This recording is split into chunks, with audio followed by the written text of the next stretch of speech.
What's up, guys? It's your boy Pulse Livid, and today I'm going to tell you why the Heat shouldn't go after Giannis in the 2021 free agency. Before I get started, if you want more basketball content like this in the future, like and subscribe. Now, let's get started. We all know the Heat have made it known they plan to go after Giannis in the 2021 free agency. While this does sound like a good idea on paper, Giannis wouldn't be a good fit on this roster. Bam, Jimmy, and Giannis isn't a good lineup to have on the floor. Defensively, it'll be hard to score on that trio, but offensively, this leaves very little for shooting. I do believe Bam will develop a deep-range shot. I just don't believe he'll be ready by the time Giannis hypothetically is supposed to come to the Miami Heat. We all know that Jimmy doesn't shoot threes anymore, considering he puts more of his time into playmaking and defense, now that he isn't required to shoot from deep near as much as when he was on teams like the 76ers and Timberwolves. I, however, envision a different plan on how Pat Riley should play out the 2020 and 2021 free agency. Let's start off with the 2020 free agency. Recent reports have come out stating the Heat have developed an interest in signing Paul Millsap. He turns 36 next February and is a very reliable 3-and-D forward. He averaged about 12 points, and he shot 48.6% from the field and 44% from three. Millsap makes a team better, and that is a proven fact. He's a big reason why the Nuggets are so good. I believe that Millsap will sign a deal of 2 years and $30 million, which means he make around $15 million a year. This doesn't matter anymore, considering a report from, please forgive me if I butcher his name, but Greg Slivander says that there would only be interest from the Heat if Paul were to sign a mid-level exception, unless Goran and or any other Heat free agent were to sign huge contracts with other teams. Then they'd send Millsap a bigger 1 year, or what I think would happen, 2-year team option with the Miami Heat. Another route that he could go in the 2020 free agency is Danilo Gallinari. Gallo was nearly dealt to the Heat this past trade deadline, and a trade package was put together. In the end, the deal fell through because Gallinari and the Heat couldn't come to terms on an extension. That won't matter anymore, considering they have another shot at him in this free agency.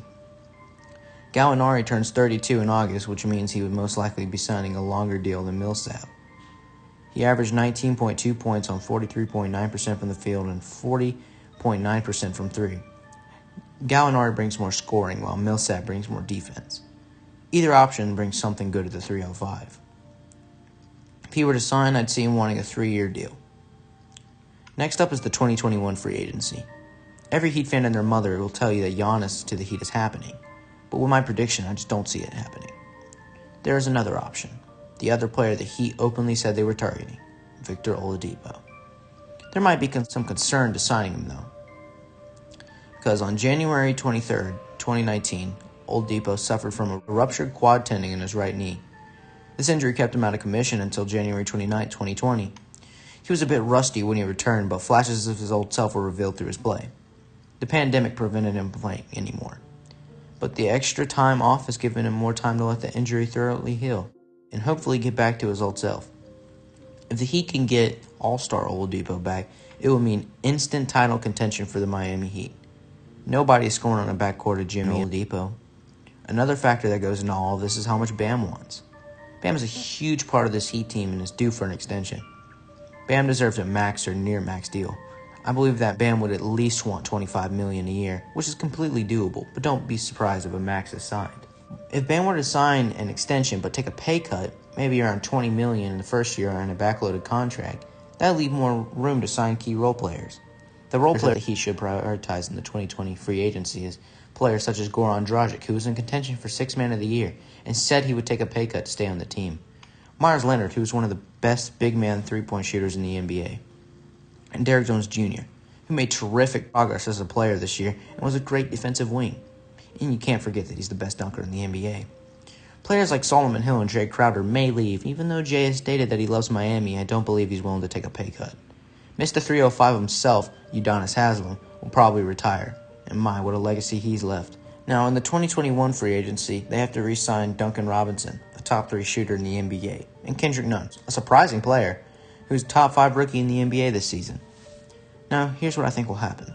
In the 2020 free agency period, the Heat will do a sign-and-trade with the Thunder to get Danilo Gallinari. Gallo will sign for around 3 years and a $50 million deal on a front-loaded contract. It's front-loaded so the Heat will have a little more cap space to work with in the 2021 offseason.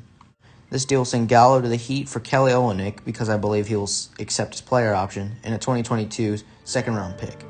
I believe Kelly's a poor man's Gallinari, so the Thunder will get a decent replacement and a pick instead of just losing Gallinari for nothing. I wouldn't have a problem with signing Paul Millsap, but I do believe the Heat would like to have a good player for longer. Not to mention, we tried to tame Gallo at the deadline. Age plays a factor in this too, considering Paul has maybe 2 or 3 years before he's 40 years old, while Gallinari is on the younger side of 30. Then, when 2021 hits, you go after Victor Oladipo on a max or near-max contract, likely for 4 or 5 years. Then you get championships. And with that, ladies and gentlemen, is why I believe the Heat won't go after Giannis, follow a much more complex plan, which is better for the team. If you want more Heat videos, hit that like button and subscribe. If you have an idea for a video, suggest it to me down below. I'll give you credit, of course. Thanks for watching, and I'll see you all next time.